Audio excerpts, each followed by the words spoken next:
आज मैं आप लोगों को बताने जा रहा हूँ कम्युनिकेशन स्किल का बेसिक, यानी कम्युनिकेशन स्किल है क्या।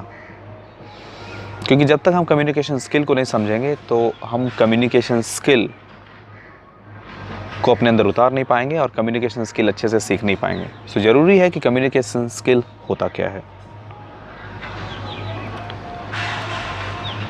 तो सबसे पहले कम्युनिकेशन स्किल को सीखने के लिए ज़रूरी होता है कि कम्युनिकेशन स्किल का मीनिंग क्या है।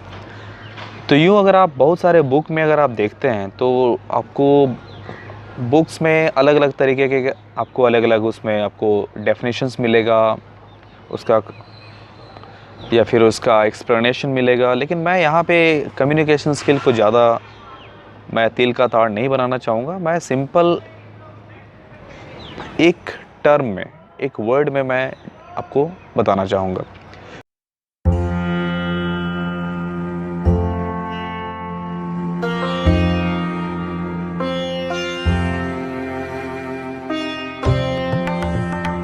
कम्युनिकेशन स्किल को आप एक टर्म एपिक के फॉर्म में ले सकते हैं। जी हाँ, EPIC। यहाँ पे एपिक का मतलब कोई एपिक मूवी नहीं है। एपिक कोई आपका जो हमारा जो काव्य होता है हिंदू मेथोडोलॉजीज में वो नहीं है। एपिक का मतलब यहाँ पे है E for effective expressions, P for presentation, I for impressive and C for convincing. यानी अगर आप जब बात करते हैं और आपकी बातों में ये चार चीज़ें हैं तो आपका कम्युनिकेशन स्किल बहुत ही सटीक है, बहुत ही अच्छा है। या फिर यूँ कहें कि आपका कम्युनिकेशन स्किल जो है वो सच में अप्रिशिएटिव है। चाहे आप ग्राउंड लेवल पे बात करें या नेशनल लेवल पे या इंटरनेशनल लेवल पे, हर जगह आपको अप्रिशिएशन मिलता है। यानी यहाँ पे अगर हम देखें तो सबसे ज़्यादा ज़रूरी होता है आपका, तो कम्युनिकेशन स्किल का चार मीनिंग है: इफेक्टिव एक्सप्रेशंस, प्रेजेंटेशंस, इम्प्रेसिव होना और कन्विंसिंग होना। ये चार चीज़ अगर आपकी बातों में है, करीब स्पीच में है, ठीक है, या फिर जब आप अपना स्पीच डिलीवर कर रहे हैं उस टाइम में है, तो इसका मतलब ये कि डोमेस्टिक लेवल के साथ साथ इंटरनेशनल लेवल पर भी आप बहुत ही बढ़िया कर सकते हैं। दोस्तों, कुछ भी बोलने से पहले ये ज़रूरी होता है कि हम उसको बोलें कैसे, यानी तरीका हमें पता होना चाहिए। अगर हम तरीका नहीं जानेंगे, रेसिपी नहीं जानेंगे, रूल्स नहीं जानेंगे, अगर किसी चीज़ का प्लानिंग अगर ठीक से नहीं है तो उस चीज़ का एग्जीक्यूशन में सच में बहुत कठिनता आती है और बहुत परेशानी आती है, या फिर यूँ कहें कि हमें सफलता बहुत मुश्किल से मिलता है। इसलिए ज़रूरी ये है कि हम इंग्लिश बोलें कैसे, या अपना कम्युनिकेशन स्किल में बोलना क्या है, उससे ज़्यादा ज़रूरी है ये है कि उसको बोलते कैसे हैं। इसी के लिए आज हमारे पास है top 10 best rules for a world class communication skill. In rules को अगर आप सिंपली फॉलो करते हैं तो आप पाते हैं कि आपको कहाँ पे क्या करना चाहिए, कैसे करना चाहिए, ये आपको समझ में आ जाता है। मीन्स आपके पास एक प्लानिंग होता है,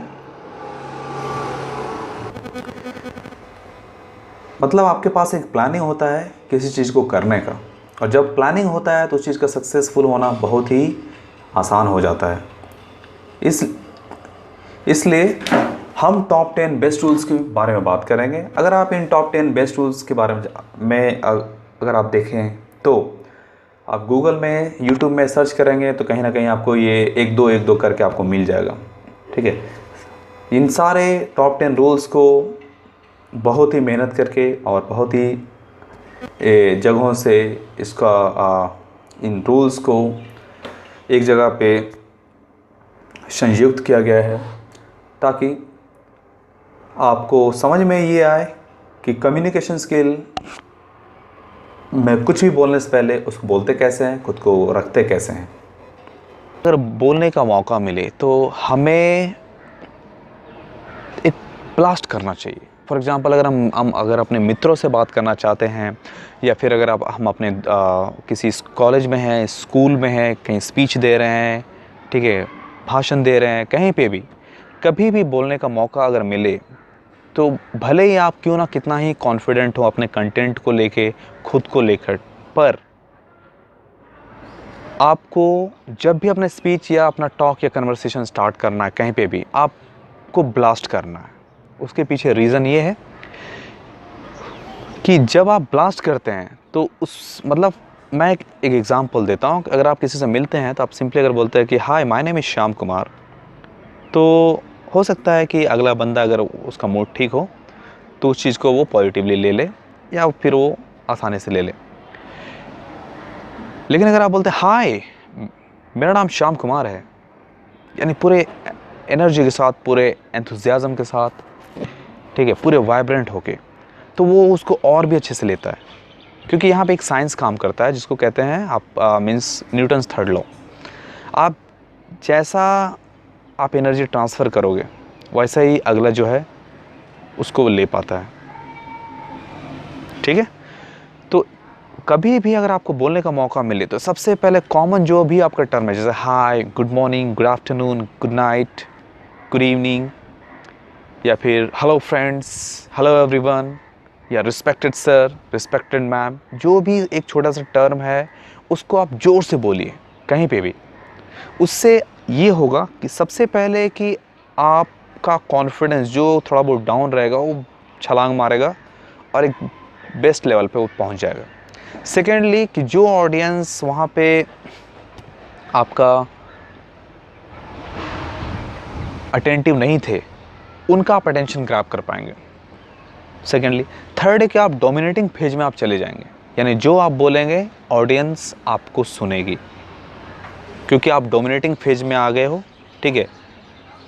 और डोमिनेटिंग फेज मीन्स आप उनसे, आपका वॉइस लेवल ज़्यादा था तो उसको आप लोगों ने डोमिनेट कर लिया है। अब ऑडियंस को, पब्लिक को आपने डोमिनेट कर लिया। तो कहीं पे भी कभी भी मौका मिले तो ज़ोर से और पूरे एनर्जी, एंथुजियाज़म, पूरे वाइब्रेशन के साथ वहाँ पे मिलिए और उसके बाद अपने बात को आगे बढ़ाइए।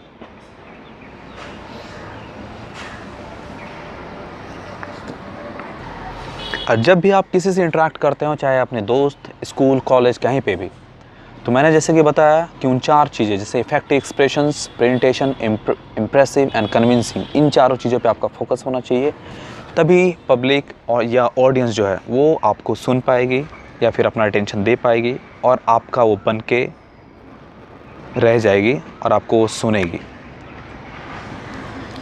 इसलिए एक चीज़ याद रखना है कि हमेशा अपने स्पीच को, कन्वर्सेशन को, टॉक को एक ब्लास्ट के साथ स्टार्ट करना है। Rule number 2, now start smoothly, be slow and audibly loud. इसका मतलब ये है कि जब आपने रूल नंबर 1 जहाँ पे आपने ब्लास्ट किया है विद अ बैंग, लोगों का अटेंशन ग्रैब कर लिया है, अब आप डोमिनेटिंग फेज में चले गए हैं, और थर्ड आपका कॉन्फिडेंस लेवल भी अब आपका एट बेस्ट है, जहाँ पे आप बोलने के लिए तैयार हैं, ऑडियंस सुनने के लिए रेडी है। तो ऐसे में सबसे ज़्यादा ज़रूरी होता है कि आप अपने स्पीच को, टॉक या कन्वर्सेशन को आप स्मूथली स्टार्ट कीजिए। रेट ऑफ स्पीच आपका स्लो होना चाहिए ताकि आप हर वर्ड को आप इंजॉय करके बोल सकें। लोगों पर पत्थर ना फेंकने के बजाय फूल फेंक सकें, फ्लावर्स उनके ऊपर फेंक सकें ताकि लोग उसको आसानी से ले सकें।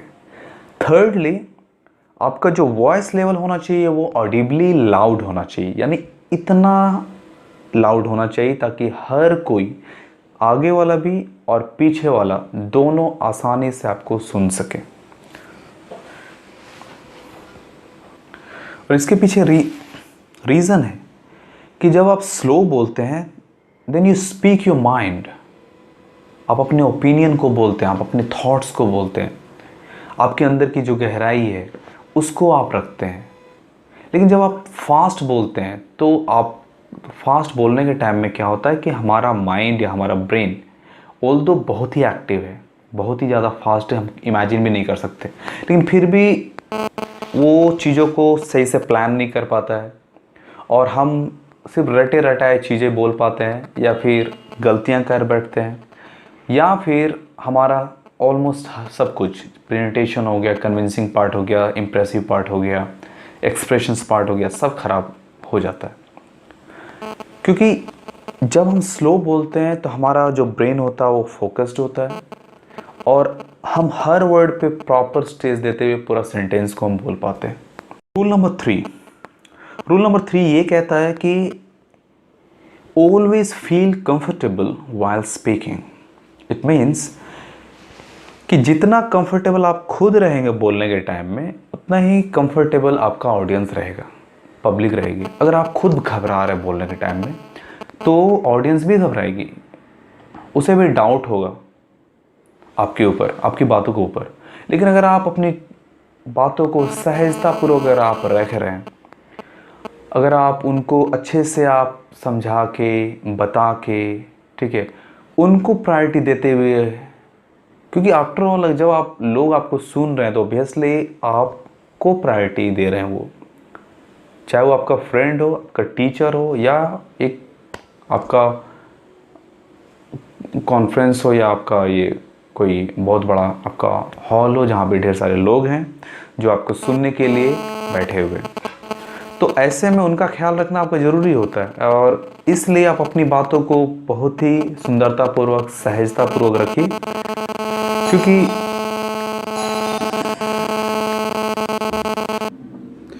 और अगर सही मायने में अगर हम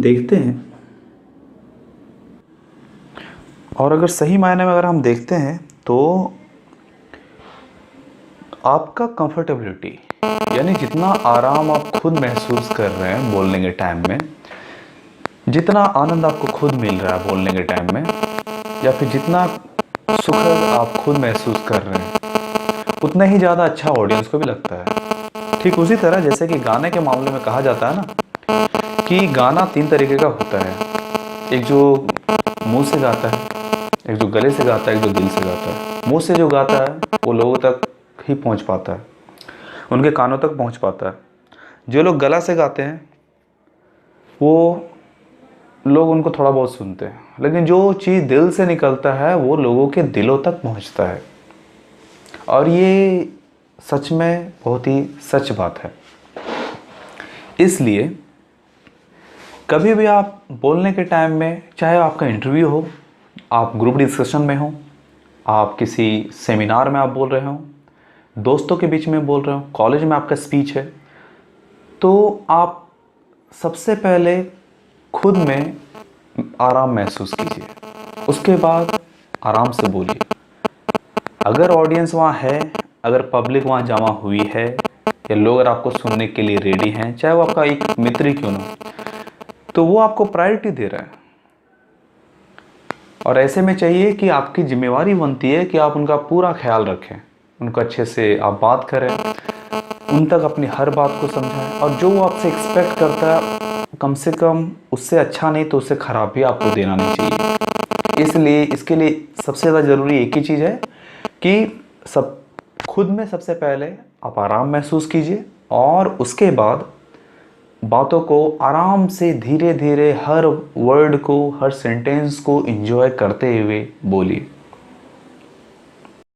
रूल नंबर 4 ये कहता है कि take proper time to pronounce all the words while speaking. जहाँ तक की बात अंग्रेजी की है, यानी इंग्लिश की है, तो हम इंग्लिश को अमेरिकन्स, ब्रिटिश या फिर ऑस्ट्रेलियंस की तरह नहीं बोल सकते, क्योंकि हमारा इंग्लिश जो है वो हमारा सेकंड लैंग्वेज है, यानी जिसको हम कहते हैं ESL, English as a second language. हमारा मदर टंग जो है वो हमारा खुद का की अपनी भाषा है, चाहे वो हिंदी, उर्दू, बंगाली, तमिल, तेलुगु, मराठी, पंजाबी, हरियाणवी, कुछ भी हो सकता है। लेकिन जब हम इंग्लिश बोलते हैं तो क्या होता है कि उसके शब्द को प्रोनाउंस करने के लिए, उच्चारित करने के लिए हमें टाइम ले लेके बोलना चाहिए। उससे क्या होता है कि हमारा जो माउथ का जो मसल्स है वो हर वर्ड को उस तरीके से बोलने के लिए हैबिचुएटेड नहीं है जिस हिसाब से अमेरिकन्स बोलते हैं या फिर ब्रिटिश बोलते हैं या ऑस्ट्रेलियंस बोलते हैं।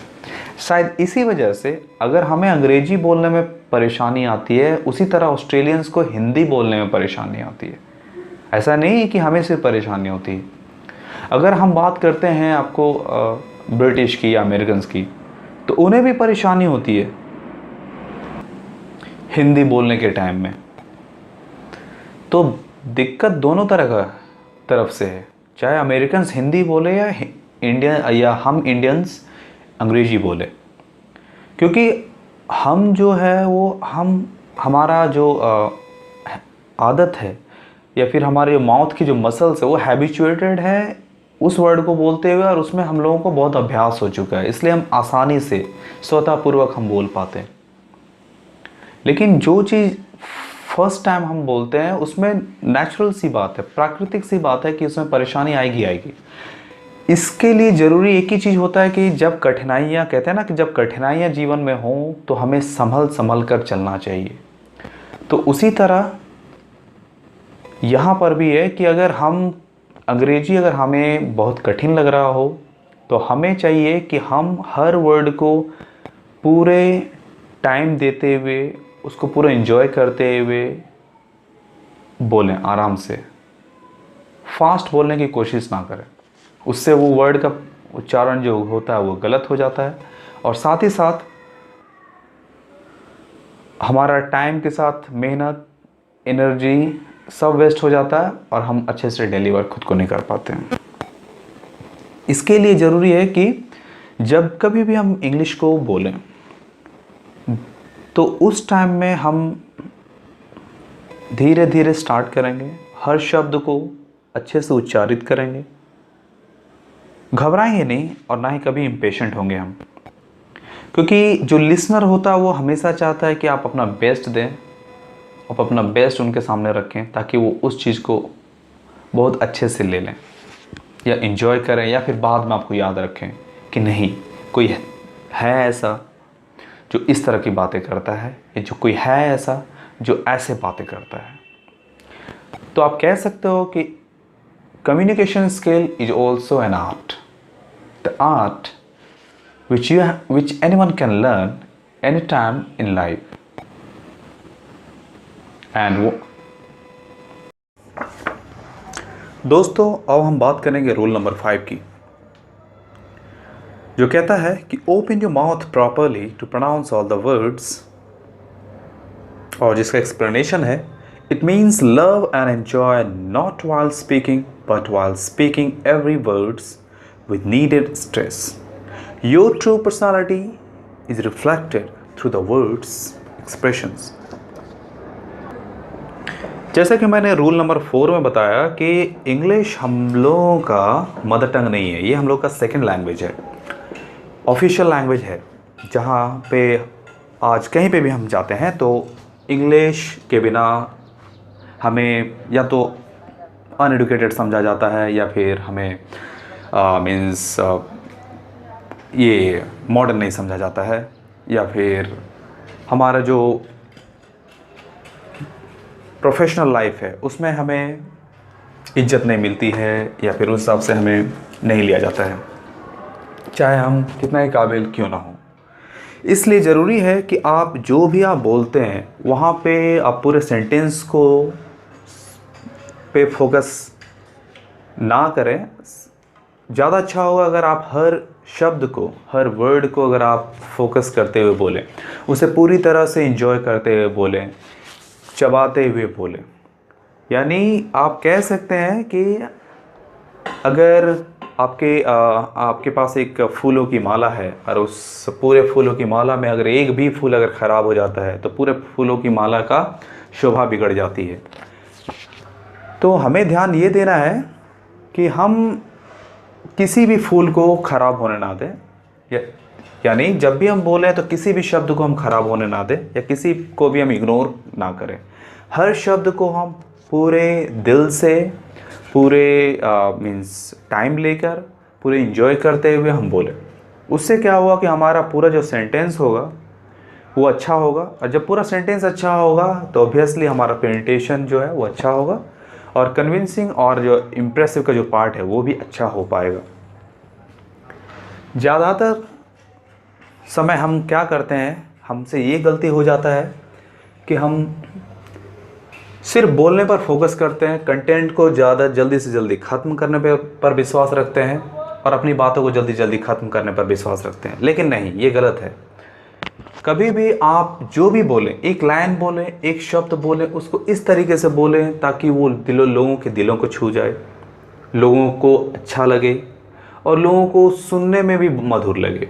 इसलिए ज़रूरी है दोस्तों कि इंग्लिश जैसा कि हम लोगों का मदर टंग नहीं है, हम लोग का मातृभाषा नहीं है, तो इसके शब्दों को अच्छे से बोलने के लिए, इसका उच्चारण अच्छे से करने के लिए हम लोगों को चाहिए कि हम अच्छे से पूरा मुंह खोलें, पूरा मुंह खोलते हुए हर शब्द का सही उच्चारण करें।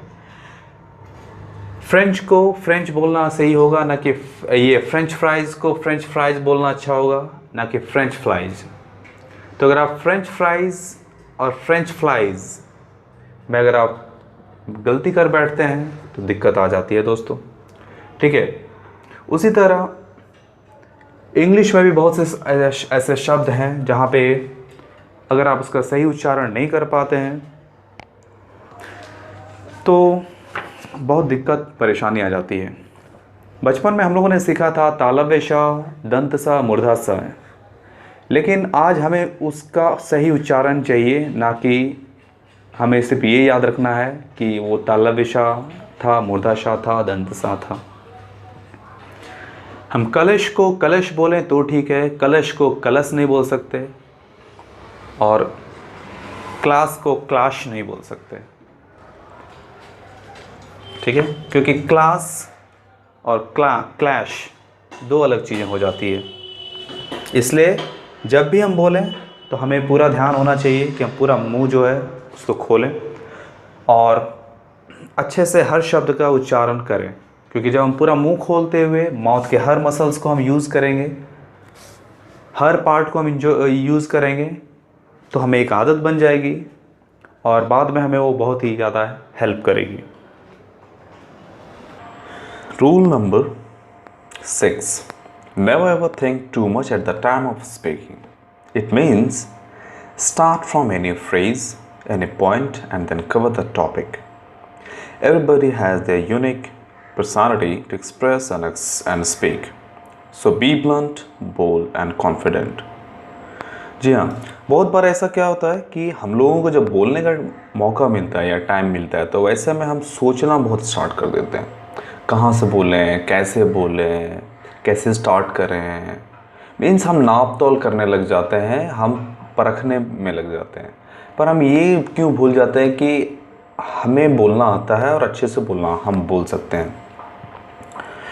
ये बोलना ठीक एग्ज़ाम में बैठने जैसा है, क्योंकि एग्ज़ाम्स में क्या होता है कि हम एक क्वेश्चंस आते हैं तो हम फिर एक पल के लिए सोचने लग जाते हैं कि कहाँ से स्टार्ट करें।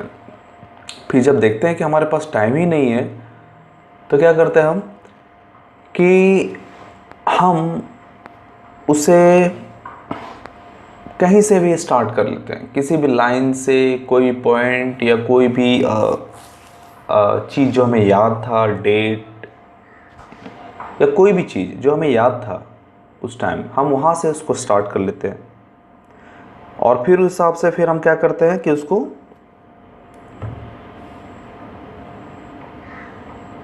हम कंटिन्यू करते हैं और हमारा स्कोर भी बहुत अच्छा हो जाता है लास्ट में।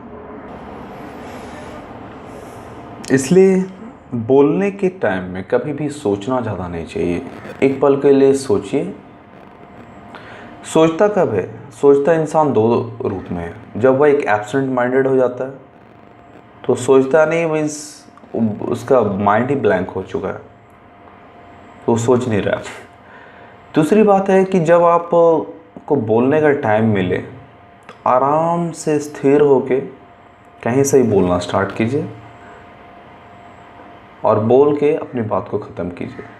क्योंकि एग्ज़ाम्स में जैसा होता है कि कहीं से भी किसी पॉइंट से, टॉपिक से, डेट से, टाइम से हम स्टार्ट करते हैं, लेकिन आफ्टर ऑल देखें तो फिर एग्ज़ाम में हमारा स्कोर बहुत अच्छा होता है जब रिज़ल्ट आता है। तो इसलिए जब कभी भी बोलने का टाइम मिले बिल्कुल मत सोचिए, आराम से रूल्स को फॉलो करते हुए स्मूथली स्टार्ट कीजिए, स्लो रहिए एंड ऑडिबली लाउड रहिए। Rule number 7, Always think, plan and speak in your mind in English only. Build and stay in the environment of English. Explanation: it means do all activities related to English only. For example, singing songs in English, practicing English movie dialogues, watching English movies with subtitles, reading English newspapers, comics, novels. Love learning and using new words. जी हाँ, English सीखना कुछ अपनी एक दुनिया बसाने जैसा होता है, या कोई भी चीज़ अगर आप सीखते हो तो इसको आप जितनी एक्टिविटीज़ से आप जोड़ेंगे, जितना खुद को आप चीज़ों से जोड़ कर रखेंगे, उतना ही ज़्यादा आप सीख पाएंगे। मीन्स वैसी एक्टिविटी जहाँ पे आप कुछ ना कुछ आप सीख रहे हैं। तो इसके लिए मैं सजेस्ट करता हूँ कि आप वो सब चीज़ें करें जिसमें आपका दिलचस्पी है और आप करते ही करते हैं। जैसे फिल्में देखते हैं हॉलीवुड की, इंग्लिश के गाने सुनते हैं, तो मैं नहीं चाहता कि आप सिर्फ उसको अधूरा छोड़ें वहाँ पे। उसको, उस पैसिव एक्टिविटी को आप एक्टिव एक्टिविटी बनाइए, फिर देखिए बहुत ही ज़्यादा मज़ा आएगा। फॉर एग्ज़ाम्पल कि गाना अगर आप इंग्लिश में सुन रहे हैं तो इंग्लिश सुनने के साथ उसको आप साथ ही साथ आप ये कीजिए ना, आप उसको गाइए। और नहीं गा सकते तो सिर्फ कम से कम आप अपना मुंह तो चला सकते हैं उसके साथ। अगर आप कॉमिक्स पढ़ना पसंद करते हैं या स्टोरीज वगैरह पसंद कर सकते हैं, तो आप इलस्ट्रेशन पे बेस्ड जितने भी स्टोरीज हो गए, जैसे कि मैं तो प्रेफर आपको करूँगा कॉमिक्स जिसमें इलस्ट्रेशंस वगैरह भी होता है, तो वहाँ पे आप देख पाएंगे, समझ पाएंगे, ठीक है। और साथ ही साथ वहाँ पे तो हर टर्म को, हर एक्सप्रेशंस को वहाँ पे डाला जाता है। जैसे अगर आप तो वहाँ पे देखेंगे कोई खुश है तो ये ऐसे करके वहाँ पे वो एक्सप्रेशंस यूज़ करता है। तो अगर आप इंग्लिश अगर सीख रहे हैं तो सबसे ज़्यादा ज़रूरी है कि आप खुद को उन चीज़ों से जोड़ें जिसमें आपको फ्लेक्सिबिलिटी भी मिलता हो और आप पैसिव से एक्टिव में खुद को कन्वर्ट कर पाते हों, तब जाके आप सीख पाते हैं। पैसिव को पैसिव अगर रहने देंगे तो दोस्तों अच्छा नहीं है। दोस्तों अब हम बात करेंगे रूल नंबर 8 का, जो बहुत ही ज़्यादा ज़रूरी है। इंग्लिश या कोई भी आप लैंग्वेज आप बोल रहे हो तो उसमें वर्ड्स का होना बहुत ज़रूरी है।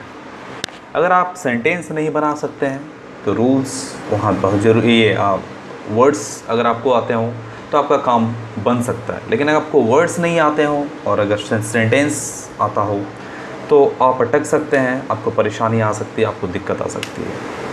रूल नंबर 8 कहता है कि have a great stock of words. यानी एक्सप्लेनेशन की बात करें तो वो ये है कि it means speaking is like playing cricket. The more number of balls you have, the better you can score. It helps you to speak and express at best.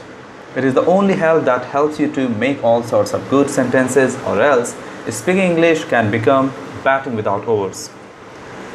इसके कहने का मतलब ये है दोस्तों कि आप अगर वर्ड्स को इंग्लिश में लें तो इंग्लिश में सेंटेंस जो हो गया वो हो गया बैटिंग, और वर्ड जो हो गया वो हो गया, या जो वर्ड्स हो गए वो हो गया बॉल।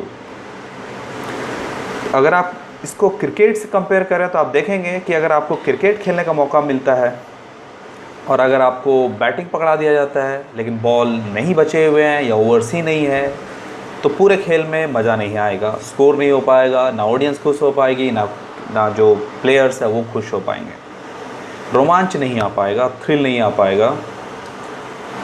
ठीक उसी तरह इंग्लिश में भी है। अगर आपके पास वर्ड्स नहीं हैं, आपके पास आप अच्छे अच्छे सेंटेंसेस आप बना लेते हैं, तो भी आपका जो है काम नहीं बनने वाला, क्योंकि बिना वर्ड्स के आप अपने फीलिंग, आप अपने इमोशंस को, चीज़ों को आप बता नहीं पाएंगे, एक्सप्रेस नहीं कर पाएंगे।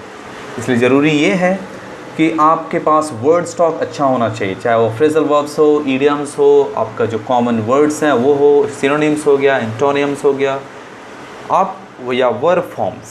सबसे बेसिक होता है वर्ब फॉर्म्स, ठीक है, जो आपका बेस होता है, फाउंडेशन होता है, ठीक है। पर यहाँ पर हम सिर्फ ये बात करेंगे कि वर्ड पावर आपका अच्छा होना चाहिए। बिना वर्ड पावर का आप इमेजिन नहीं कर सकते अच्छा इंग्लिश बोलने का। आप एलोक्वेंट नहीं बन सकते, आप अच्छा एलोक्यूटर नहीं बन सकते, आप अच्छा बोलने के बाद भी आप चीज़ों को आप अच्छे से नहीं ले पाएंगे और जगह जगह पे अटकेंगे और बहुत मुश्किलें और बहुत परेशानियाँ आएंगी। Rule number 9, communication skill is the most powerful skill on this planet. जी हाँ दोस्तों, it means simply think of the biggest interview of your life that will decide everything. Think of one of the greatest political leader, Mr. Narendra Modi, the PM, with other leaders, with Donald Trump, Vladimir Putin, etc. In terms of public speaking, that brings power. इसका मतलब ये हुआ दोस्तों कि communication skill जो है वो सबसे ज़्यादा इम्पॉर्टेंट स्किल है हमारे लाइफ में। हम 20 से 25 साल की अपनी जो पढ़ाई है वो हम कोई डिग्री, डिप्लोमा, सर्टिफिकेट्स हासिल करने में लगाते हैं, लेकिन अंततः अगर हम देखें तो सबसे ज़्यादा जो ज़रूरी होता है वो ये होता है कि हम अपनी बातों को कैसे व्यक्त करते हैं, हम खुद को कैसे व्यक्त करते हैं, लोगों के सामने कैसे रखते हैं। चाहे आपके वो मित्र हों, दोस्त हों, आपके किसी आप कॉन्फ्रेंस में हो, सेमिनार में हो, पब्लिक स्पीकिंग में हो, कहीं पे भी अगर आपको खुद को व्यक्त करना अच्छे से नहीं आता है, अगर आप खुद का प्रेजेंटेशन अच्छे से नहीं दे पाते हैं, लोगों को इम्प्रेस नहीं कर पाते हैं, कन्विंस नहीं कर पाते हैं, तो आपकी 20 से 25 साल का जो मेहनत है, जो किया हुआ है, वो अंततः बेकार हो जाने के कगार पर होती है। क्योंकि इस दुनिया में अगर हम देखें तो डिग्री, डिप्लोमा ऑलमोस्ट सबके पास होता है, लेकिन जिसके पास वाक कला है, बात करने की कला है, जो लोगों को समझ सकता है, दुनिया उसी के होके रह जाती है दोस्तों। चाहे आप किसी बड़े, आप हर कोई बिल गेट्स नहीं होता जो सॉफ्टवेयर बना के बिलियनियर बन जाता है। अगर आप वारन बफे को देख लें, कार्लोस स्लिम को देख लें, या किसी भी, इवन कि आप हमारे देश के जो बिलियनियर हैं, मुकेश अंबानी जी, उनको देख लें, सभी को आप देखें कि वो बात करने में बहुत ही माहिर होते हैं। उनका एक एक लाइन बहुत ज़्यादा इम्पॉर्टेंट होता है। खैर छोड़िए, आप दूसरे एग्जाम्पल को आप लीजिए। अगर आज़ादी के टाइम में अगर सुभाष चंद्र बोस जी, महात्मा गांधी जी, जवाहरलाल नेहरू जी ने खुद का ऑडियंस बनाया था, तो सिर्फ़ और सिर्फ इस बात पर कि उनको बात करने की कला आती थी, उनके पास वाक कला थी। उनको पता है कि लोगों को अपना कैसे बनाया जाता है, ऑडियंस को अपना कैसे बना जाता है। उसे आप ना तो आप ख़रीद सकते हैं, ना और आप किसी भी चीज़ को दिखाकर या फिर आप महंगी महंगी कारें दिखाकर आप लोगों को इम्प्रेस कर सकते हैं, लोगों को अपना नहीं बना सकते। लोगों को अपना बनाने के लिए आपको उनके इमोशन को टच करना पड़ता है, उनकी भावनाओं का कदर करते हुए उनकी भावनाओं पर को आकर्षित करना पड़ता है। अगर वो आप कर लेते हैं तो आपको परेशानी नहीं होता है इस दुनिया में। चाहे कुछ भी आप डील करें, आप बिजनेसमैन हो, सर्विस में हो, नौकरी कर रहे हो, स्टूडेंट हो, कुछ भी हो, अगर आपको ये कला आती है तो आपके बिजनेस कस्टमर्स या फिर आपके क्लाइंट्स बनते चले जाते हैं और वो आपके होके रह जाते हैं। इस दुनिया में अगर आप देखें तो रुपया, पैसा, घर, गाड़ी, दौलत सबके पास होता है, लेकिन जहाँ तक की बात अगर हम करें वाक कला की, तो ये एक ऐसी चीज़ है जिससे हम लोगों की भावनाओं को ठेस पहुँचाने की ठेस ना पहुँचा के उनको हम सीधे तौर पर हम लेते हैं और उनकी भावनाओं की कदर करते हैं, उनको हम अपना बनाने की कोशिश करते हैं। तो कोई भी इंसान अगर दूसरे इंसान को अपना बनाना चाहता है तो सबसे पहले उसे दूसरे इंसान की भावनाओं की कदर करनी चाहिए। यानी उसको इमोशनली आपको कैसे लिया जाता है, उनके इमोशंस का कैसे ख्याल रखा जाता है, ये देखते हैं। चाहे आप किसी एक मजदूर से मिलिए या देश के प्रधानमंत्री से मिलिए, हर जगह पर ये बात आती है।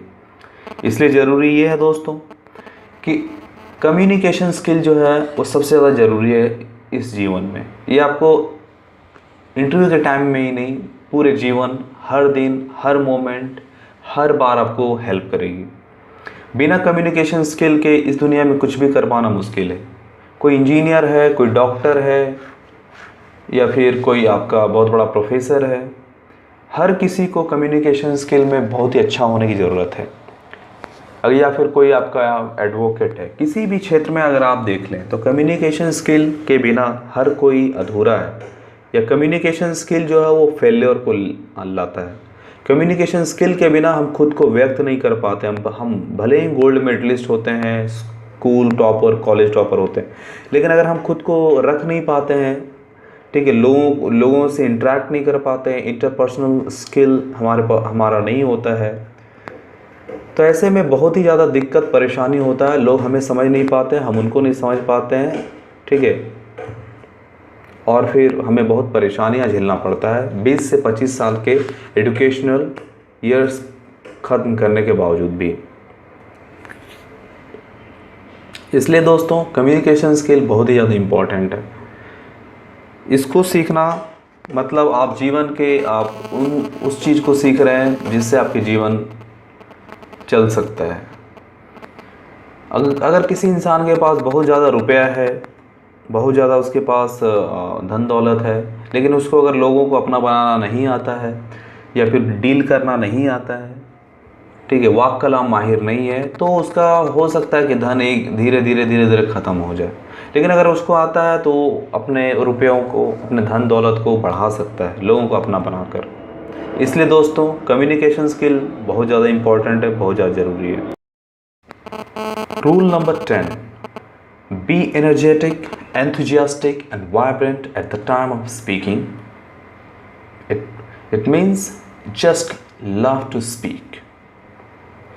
एक्सप्लेनेशन की बात करें दोस्तों, नो एक्सप्लेनेशन, क्योंकि ये रूल नंबर 10 जो है वो बाकी 9 रूलों को सिनॉप्साइज किया गया है, उसका ये संक्षिप्त विवरण है, जिसको 2 लाइन में या यूँ कहें कि एक सेंटेंस में आपको दिया गया है कि जब कभी भी आप बोलते हैं तो उस टाइम में आपको कुछ अगर याद रहे ना रहे, आपको ये ज़रूर याद रहना चाहिए कि आपको बहुत ही एनर्जेटिक होना है, एंथुजियास्टिक होना है, और बहुत ही ज़्यादा वाइब्रेंट होना है।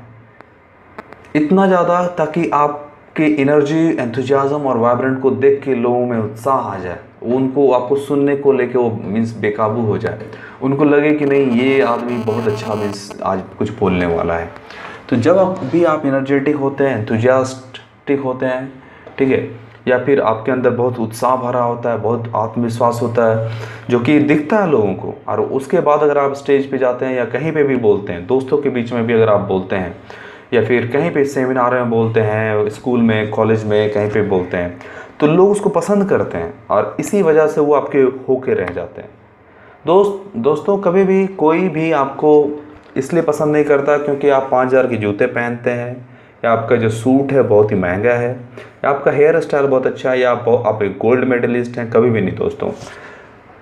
दोस्तों लोग आपको इसलिए पसंद करते हैं क्योंकि आपका व्यवहार अच्छा है, आपका तौर तरीका अच्छा है, आपका बात करने की जो वाक शैली है वो बहुत अच्छी है, जिसे लोग पसंद करते हैं, और शायद इसीलिए वो आपके होकर रह जाते हैं।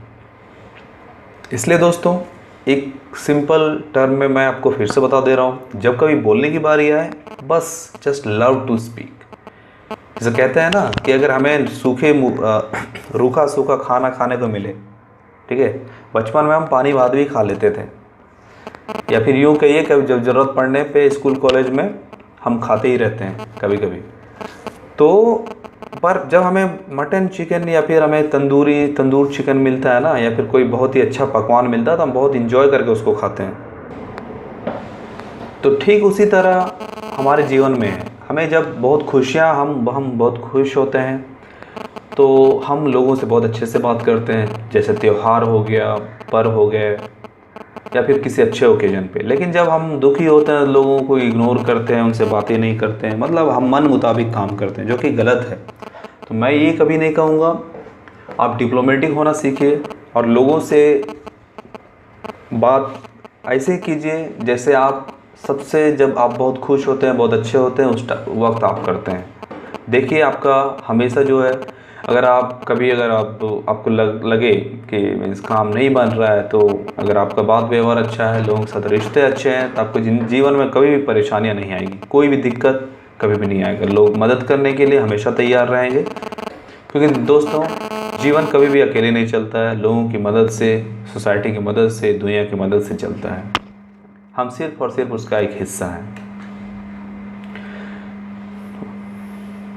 उम्मीद है दोस्तों ये लेसन आपको बहुत ही अच्छा लगा होगा, या अगर थोड़ा बहुत भी अगर अच्छा आपको लगा है तो आप हमारे YouTube channel the man in India पर जाएं, सब्सक्राइब करें, लाइक करें, कमेंट करें, सर्च करें और दोस्तों के बीच में शेयर करें, व्हाट्सएप, फेसबुक, ट्विटर, इंस्टाग्राम पर, और उनको जानने दें कि अब कम्युनिकेशन स्किल जो है वो कितना ज़्यादा ज़रूरी है, कितना ज़्यादा इम्पोर्टेंट है।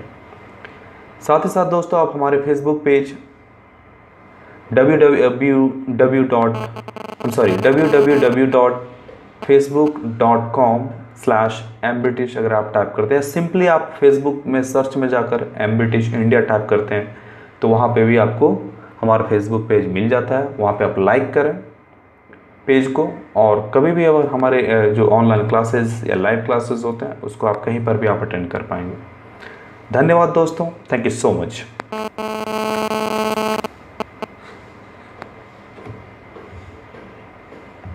हेलो दोस्तों, मेरा नाम श्याम कुमार है और मैं एक एंटरप्रेन्योर रह चुका हूँ, या फिर यूँ कहें कि मैं एक एंटरप्रेन्योर हूँ।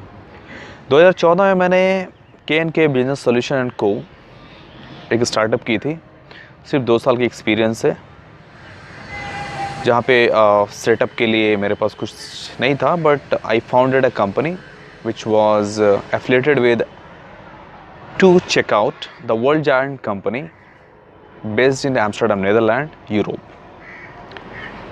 फिर ये कंपनी जो था वो मैंने एक सिंगल सीटर से स्टार्ट करके 16 सीटर तक मैं लेके गया था 2014 में। अभी फ़िलहाल में मैं एम्ब्रिटिश इंडिया से पे फोकस कर रहा हूँ, जो कि एक कम्युनिकेशन स्किल ट्रेनिंग इंस्टीट्यूट है।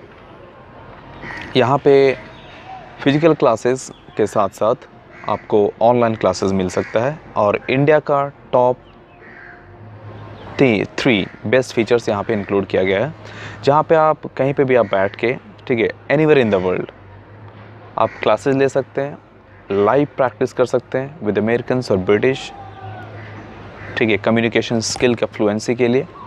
एंड थर्डली स्मार्ट नोट्स, जो कि वीडियो फॉर्म में होता है, स्लाइड्स के फॉर्म में होता है, वो आपको अवेलेबल मिलता है स्मार्टफोन पे। So learn anywhere any time in the world.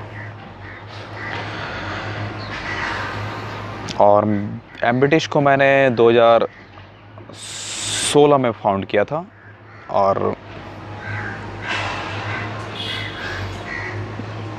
हमारा YouTube channel the man in India है, जिसको आप सर्च कर सकते हैं, और वहाँ पे आप हमारे वीडियोस को देख सकते हैं। और हमारे फेसबुक पेज www.facebook.com/mbritish टाइप करने से ही आपको मिल जाएगा, या सिंपली आप एम्ब्रिटिश इंडिया भी टाइप करते हैं तो आपको मिल जाता है। दोस्तों अगर ये वीडियो आपको पसंद आया हो तो आप ज़रूर हमारे YouTube channel the man in India को लाइक करें, शेयर करें और इस चैनल को सब्सक्राइब करें। साथ ही साथ आप बेल आइकन जो है उसे आप दबाएं, क्योंकि बेल आइकन दबाने के बाद जो भी वीडियो हमारा डेली बेसिस पे अपलोड होता है वो आपको मिलता रहेगा, आपको नोटिफिकेशंस मिल जाएगा, और आप वहाँ पे आप देख पाएंगे हमारे हर वीडियोस को। एम्ब्रिटिश के क्लासेस ऑनलाइन भी होते हैं और ऑफलाइन दोनों होते हैं। ऑनलाइन क्लासेस कहीं से भी किया जा सकता है पूरे वर्ल्ड से, जहाँ पे ये वर्ल्ड का टॉप 3 बेस्ट फीचर्स आपको वहाँ पे मिलता है। साथ ही साथ मटेरियल जो वो आपको ऑफलाइन ईमेल पे भेज दिया जाता है, जिसका आप प्रिंट आउट ले सकते हैं, और नहीं तो आप ऑनलाइन स्काइप के थ्रू आप क्लासेस अटेंड कर सकते हैं फेस टू फेस। और अगर आपको कोई भी परेशानी या दिक्कत कुछ भी आती है तो आप हमारे एमबीटिश इंडिया पेज पे आप जा सकते हैं। सिर्फ आप फेसबुक इस तरह के वीडियो और भी देखने के लिए आप हमारे YouTube channel the man in India को सब्सक्राइब करें, लाइक करें, कमेंट करें, फेसबुक, व्हाट्सएप और दोस्तों के बीच में शेयर करें। Thank you. जय हिंद, जय भारत।